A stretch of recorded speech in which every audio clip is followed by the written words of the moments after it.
नमस्ते दोस्तों, स्वागत है आप सबका सरकारी परीक्षा के यूट्यूब चैनल पे और स्वागत है आप सबका डेली करंट अफेयर के सीरीज में, जहां पे हम डिस्कस करते हैं हाल फिलहाल में घटे हुए घटनाओं को मल्टीपल चॉइस क्वेश्चंस के फॉर्म में वैसे सवाल निकालते हैं जो एग्जाम पॉइंट ऑफ व्यू से काफी इंपॉर्टेंट है और साथ में डिस्कस करते हैं उससे रिलेटेड कुछ स्टैटिक पॉइंट्स को। तो शुरू करते हैं आज के करंट अफेयर को with very first question that is at on screen. पहला प्रश्न कहता है कि who has been confirmed with the Ayurveda Ratna award. Ayurveda Ratna पुरस्कार से किसे सम्मानित किया गया है? ऑप्शन नंबर ए है तनुजा निसारी, बी है निशा अग्रवाल, सी है निकिता शर्मा या डी है वैद्य राजेश कोटचा। तो पहले जान लेते हैं कि सही उत्तर क्या है। सही उत्तर दोस्तों ऑप्शन नंबर ए तनुजा निसारी। अब तनुजा निसारी कौन है? तो तनुजा निसारी जो है वो Indian institute of Ayurveda AIII जो है वहाँ पे उनकी डायरेक्टर हैं और वहाँ पे काफ़ी उन्होंने बेहतरीन काम किया है आयुर्वेद को प्रमोट करने में, आयुर्वेदा को ऊंचाइयों तक वैश्विक स्तर पर एक नई मुकाम देने में। तो इन्हें जो अवार्ड मिला है वो किसकी तरफ से मिला है? All India parliamentary group on all party parliamentary group on Indian tradition science Britain की तरफ से ये अवार्ड उन्हें मिला है। और इसकी स्थापना हुई 2014 में। इसका एम क्या है कि आयुर्वेद, योगा, ज्योतिष, वास्तु, ये जो भारत की जो स्पेसिफिक चीज़ें हैं उन्हें विश्व भर में प्रसिद्ध करना, इनकी इंपॉर्टेंस को बताना विश्व भर में इनकी क्या इंपॉर्टेंस है। ठीक है, तो इसने ये नाम याद रखिएगा, तनुजा निसारी। ठीक है, सवाल बनने के चांसेस हैं। आगे बढ़ेंगे, अगले सवाल पे आते हैं। सवाल संख्या 2 कहता है कि recently N Sudhir has passed away, he was an Indian dash player. हाल ही में एन सुधीर का निधन हो गया, वो एक भारतीय डैश खिलाड़ी थे। मतलब किस चीज के खिलाड़ी थे? ऑप्शन है ए क्रिकेट, बी है फुटबॉल, सी हॉकी या डी है बैडमिंटन। सही उत्तर दोस्तों option number B, football. N Sudhir एक बड़ा नाम थे। इनकी मृत्यु हुई है गोवा के मापुसा में। तो इन्होंने इंटरनेशनल डेब्यू किया था इंडोनेशिया के खिलाफ रंगून में 1972 में। ठीक है, और ये इंडिया को के लिए उन्होंने 9 मैचेस खेले हैं। नेशनल टीम जो थी 1973 की, जिसने मडकेडा कप खेला था, और एशियन गेम्स की जो स्क्वाड थी भारत 1974 की, उसके ये हिस्सा रहे थे। आगे बढ़ते हैं, अगले सवाल पे आते हैं। सवाल संख्या 3 कहता है कि Indian navy has commission the first ALH squadron INS 324 in Visakhapatnam, what is it's another name. भारतीय नौसेना ने विशाखापट्टनम में पहला ALH यानी कि स्क्वाड्रन इन INS 324 को शामिल किया है। इसका दूसरा नाम क्या है? ऑप्शन नंबर ए है कैस्ट्रल्स, बी है ब्लैक पैंथर, सी है रैप्टर्स या डी है फॉल्कन्स। सही उत्तर है दोस्तों ऑप्शन नंबर ए, कैस्ट्रल। कैस्ट्रल एक तरह का पंछी है। तो जानते हैं इसके बारे में कुछ और बातें। तो इंडियन नेवी का स्क्वाड्रन में 324 को उसको शामिल किया गया है, 324। और ये किनके प्रेजेंस में किया गया है? ये वाइस एडमिरल जो है विश्वजीत दासगुप्ता, उनके प्रेजेंस में ये किया गया है। ठीक है, और ये फ्लैग ऑफिसर है ईस्टर्न नेवल कमांड के, ये फ्लैग ऑफिसर है ईस्टर्न नेवल कमांड भारतीय नौसेना का। ठीक है, तो केस्ट्रल्स की अगर बात करें तो एक बर्ड है जो कि अपने शिकार को सेंसस के थ्रू, अपने बहुत ही अच्छे सेंसस के थ्रू शिकार को कैप्चर करने का काम करती है। तो जो INS 324 है उसका भी कुछ ऐसा ही नेचर है। ये एक लाइट हेलीकॉप्टर है, एडवांस लाइट हेलीकॉप्टर, जिसको ALH कहते हैं। तो ALH का जो मतलब लाइट हेलीकॉप्टर्स का जो रोल क्या होता है बहुत इंपॉर्टेंट होता है। किसी भी वॉरफेयर में जो लाइट हेलीकॉप्टर्स होते हैं वो काफ़ी अहम रोल प्ले करते हैं एमिनेशंस, आर्म्स एमिनेशंस के सप्लाई में, साथ ही साथ जो कि इम्पोर्टेंट कुछ मेडिकल हेल्प्स हुई, इन तरह की चीज़ों की सप्लाई में इनका योगदान होता है, और आपस में ये कॉम्बाट के लिए भी तैयार किए जाते हैं। ठीक है, तो इनमें जो है मॉडर्न सर्वेलेंस रडार भी लगे हुए हैं और काफ़ी बेहतरीन ऑप्टिकल सेंसर्स लगे हुए हैं। ठीक है, तो नाम याद रखिए, केस्ट्रल्स जो है इनका दूसरा नाम है INS 324 का। ठीक है, तो आगे बढ़ेंगे, अगले सवाल पे आते हैं। सवाल संख्या 4 कहता है कि which of the following state has top the states startup ranking 2021। निम्नलिखित में से किस राज्य ने स्टेट्स स्टार्टअप रैंकिंग 2021 में शीर्ष स्थान हासिल किया है? Option number A Karnataka, B है गुजरात, सी मध्य प्रदेश या डी है महाराष्ट्र। तो दोस्तों सही उत्तर है option number B, Gujarat. Gujarat ने टॉप किया है स्टेट स्टार्टअप्स रैंकिंग 2021 में, यानी कि गुजरात ने स्टार्टअप्स के जो भारत के स्टेट्स की जो रैंकिंग बनी उसमें गुजरात ने टॉप किया है, पहला स्थान प्राप्त किया है। तो ये जो रैंकिंग है ये रिलीज की गई थी यूनियन मिनिस्टर पीयूष गोयल जी के द्वारा, और ये जो रैंकिंग वो 3rd एडिशन है, मतलब कि तीसरी बार इस तरह की रैंकिंग को प्रोवाइड किया गया है। ठीक है, तो ये जो रैंकिंग है इसको न्यू दिल्ली में इन्होंने इनॉग्रेट किया, और गुजरात के बाद कर्नाटका ने इसमें दूसरा स्थान हासिल किया है। जो रिपोर्ट है तैयार की जाती है किसके द्वारा? ये तैयार की जाती है department for promotion of industry and internal trade के द्वारा, DPPIIT। ठीक है, अगर एक और कैटेगरी इसमें बनती है इसमें कि यूनियन टेरिटरीज़ और नॉर्थ ईस्टर्न स्टेट्स में जो स्टार्टअप्स हैं उनकी बारे में मतलब उनको रैंक किया जाता है। तो मेघालय ने इसमें टॉप किया है, ठीक है? तो गुजरात जो है वो तीसरी बार इस रैंकिंग में टॉप किया, तो तीसरा एडिशन ही है, तो लगातार गुजरात जो है वो इस रैंकिंग में टॉपर बना हुआ है। यानी गुजरात में स्टार्टअप्स की एक बहुत ही अच्छी इकोसिस्टम है, ऐसा कहना है department of promotion of industry and internal trade का, ठीक है? तो गुजरात इसमें टॉप किया है और ये भी नाम याद रखिए, मैं भी स्टेट का नाम याद रखिएगा, मेघालय का, जिसने कि नॉर्थ ईस्टर्न और यूटीज में अपना पहला स्थान बनाया है, ठीक है? अब आगे बढ़ते हैं, आगे बढ़ेंगे अगले सवाल संख्या 5 कहता है कि where has India's first autonomous navigation facility TiHAN inaugurated? Bharat की पहली स्वायत्त नेविगेशन सुविधा थिहान का उद्घाटन कहाँ किया गया है? ऑप्शन नंबर ए है IIT Delhi, B IIT Bombay, C IIT Hyderabad या डी IIT पटना। सही उत्तर है दोस्तों option number C IIT Hyderabad. इसके बारे में जानते हैं। तो ये भारत का पहला ऑटोनोमस नेविगेशन फैसिलिटी है। इसका मतलब क्या हुआ कि जो नेविगेशन होती है, मतलब सपोज को हाल ही में आपने न्यूज़ सुना होगा, एक फ्लाइट बनाई गई है जो कि ऑटोमेटेड है, मतलब कि ये खुद ब खुद बिना किसी मैनुअल, बिना किसी व्यक्ति की, मतलब इसमें ड्राइवर नहीं, बिना ड्राइवर की गाड़ी कह सकते हो, उस तरह का एक सिस्टम होता है। तो इस तरह की नेविगेशन फैसिलिटी की शुरुआत की गई है। इसका इनॉग्रेशन किया जितेंद्र सिंह जी ने, जो कि भारत के साइंस एंड टेक्नोलॉजी के मंत्री हैं। 130 करोड़ के बजट में तैयार हुआ है ये। और तिहान का अगर फुल फॉर्म की बात करें तो पूछा जा सकता है क्या होता है? Technology innovation hub on autonomous navigations, ठीक है? ये इसका मतलब फुल फॉर्म है, यहाँ पे आ गया, ठीक है? Technology innovation hub for autonomous navigation, ठीक है? ये फुल फॉर्म आप याद रखिएगा, इंपॉर्टेंट है। तो इसमें क्या है कि भारत को एक स्मार्ट ग्लोबल प्लेयर बनाने की बात की गई इस फील्ड में, ऑटोनॉमस नेविगेशन सिस्टम्स बनाने के फील्ड में। जो भारत की जो रैंकिंग है वो मतलब अच्छी करने की एक पहल के रूप में इसे देखा जा रहा है। और बहुत ही बेहतरीन ये state of art autonomous navigation facility है, इसको डेवलप किया गया है कहाँ पे? IIT हैदराबाद में। ये भी याद रखिएगा, पूछा जा सकता है एग्जाम में।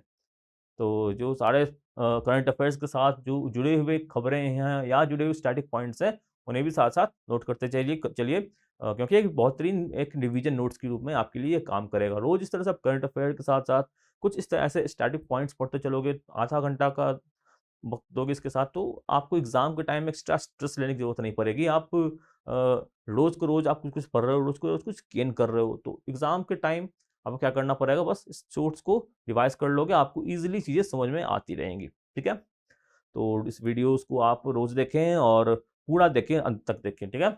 आगे बढ़ेंगे अगले सवाल पर। सवाल संख्या 6 कहता है कि 4th July was the death anniversary of Swami Vivekananda, which of the following organisation founded by him?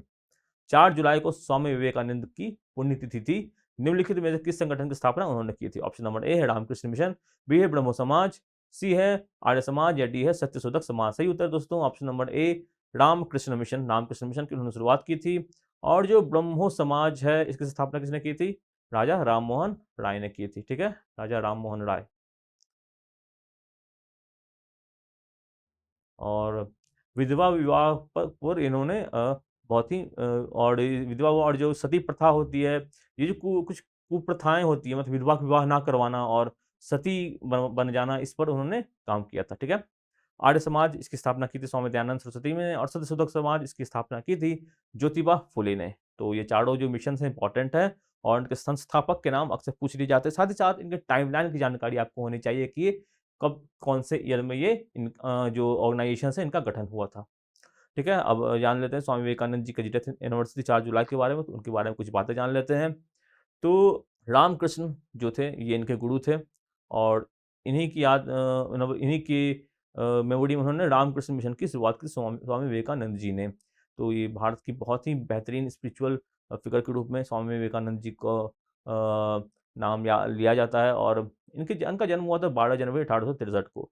तो इस डेट को किस डे के रूप में मनाया जाता है, ये आप बताएँ कमेंट सेक्शन में कि 12 जनवरी जो कि स्वामी विवेकानंद जी की बर्थ एनिवर्सरी है, इसे किस डेट के रूप में, किस मतलब कौन से दिवस इस दिन सेलिब्रेट किया जाता है, ठीक है?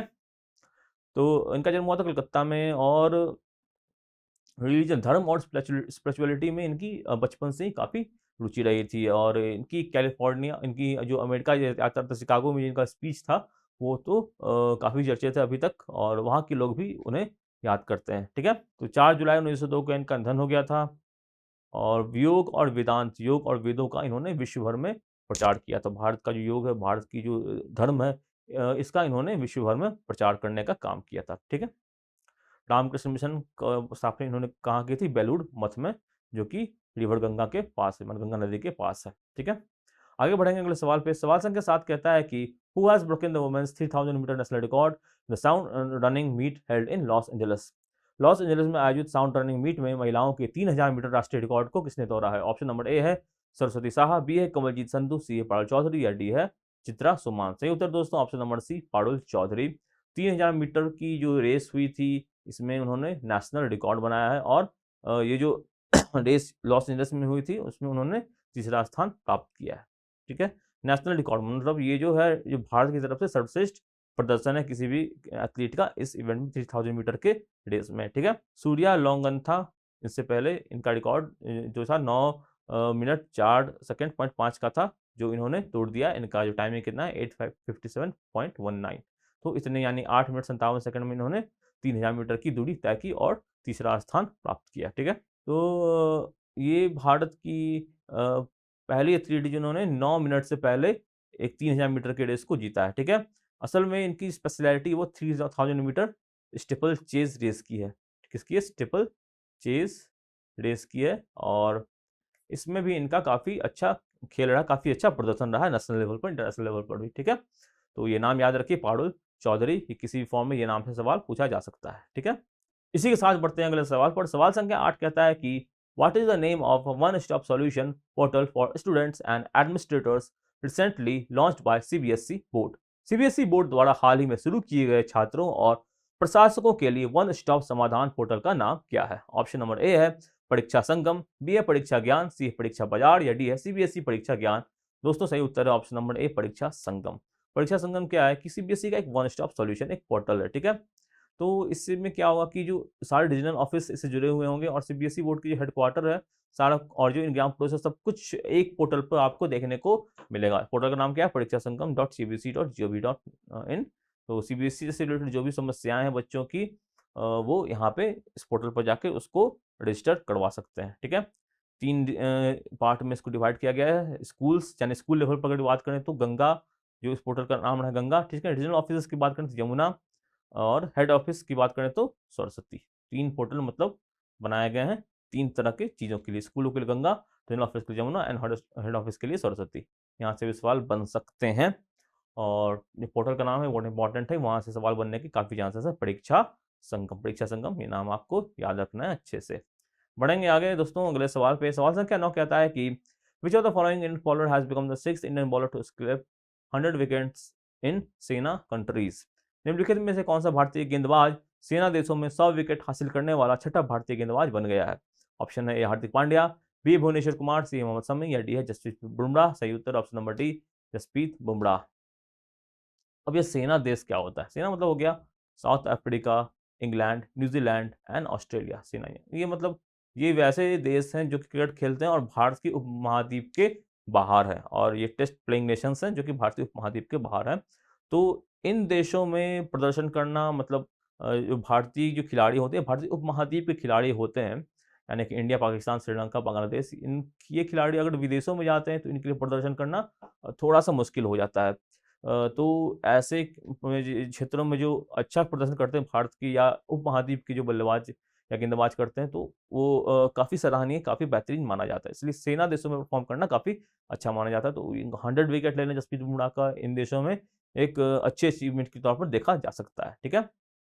तो इसमें कौन-कौन से अन्य खिलाड़ी हैं? अनिल कुंबले हैं, तो छठे गेंदबाज बने हैं, मतलब सिर्फ 6 ही गेंदबाज ऐसे बने हैं भारत में जो कि इन देशों में 100 विकेट ले पाए हैं। तो इनमें कौन-कौन से हैं? अनिल कुंबले, ईशांत शर्मा, ज़हीर खान, मोहम्मद शमी और कपिल देव। और इसके बाद ये छठे बने हैं कौन? जसप्रीत बुमराह। ठीक है?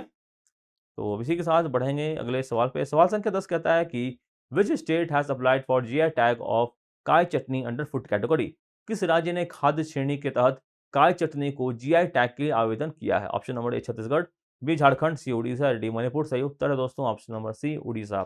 तो काय चटनी की बात करें तो रेड एंट्स की मतलब लाल जो चींटियाँ होती है उनसे इस चटनी को बनाया जाता है और वहाँ के ट्राइबल जो है मयूरभंज डिस्ट्रिक्ट के, वो उड़ीसा में वो इस चटनी को बनाते हैं। ठीक है? इसमें protein, calcium, zinc, vitamin B12, iron, magnesium, potassium, sodium, copper, copper, fibre और 18 अमीनो एसिड्स, ये सब इसमें पाए जाते हैं और ये इम्यून सिस्टम के लिए काफ़ी अच्छा बताया जाता है। तो ज्योग्राफिकल इंडिकेटर्स को उसे देने की बात की जा रही है और ज्योग्राफिकल इंडिकेटर्स क्या होता है कि जो कोई भी प्रोडक्ट होता है उसकी इंपॉर्टेंस बढ़ जाती है, उसकी वैल्यू बढ़ जाती है। ठीक है? तो काली चटनी को उड़ीसा का जियो टैग मिल जाता है तो इसकी इंपॉर्टेंस काफ़ी विश्व भर में बढ़ जाएगी। जियो टैग का ये मतलब होता है कि आप उसको अब किसी और जगह के नाम से आप उस चीज़ को नहीं बेच सकते। जैसे दार्जिलिंग टी है, तो वो दार्जिलिंग के ही नाम से जाएगी, वो कहीं और आप दार्जिलिंग टी उगा दोगे तो वो मतलब एक वैलिडेशन उसको नहीं मिलेगा। ठीक है? तो इसी के साथ समाप्त करते हैं आज के करंट अफेयर सेशन को। अगर आपको ये वीडियो अच्छा लगा हो तो इसे लाइक कीजिए, शेयर कीजिए दोस्तों के साथ, कमेंट में लिखिए आपको किस तरह का और वीडियो चाहिए सरकारी परीक्षा को, सब्सक्राइब कीजिए और बेल आइकन को जरूर दबाइए। इससे क्या होगा, जो भी इंपॉर्टेंट नोटिफिकेशन आएगी वो अभी आपको तुरंत देखने को मिल जाएगी। तो दोस्तों काफ़ी सारे एग्जाम्स आ रहे हैं, उनके नोटिफिकेशन आ रहे हैं। ये सारे एग्जाम्स आप सरकारी परीक्षा के वेबसाइट पर जाके अटेम्प्ट कर सकते हैं, मॉक टेस्ट लगा सकते हैं।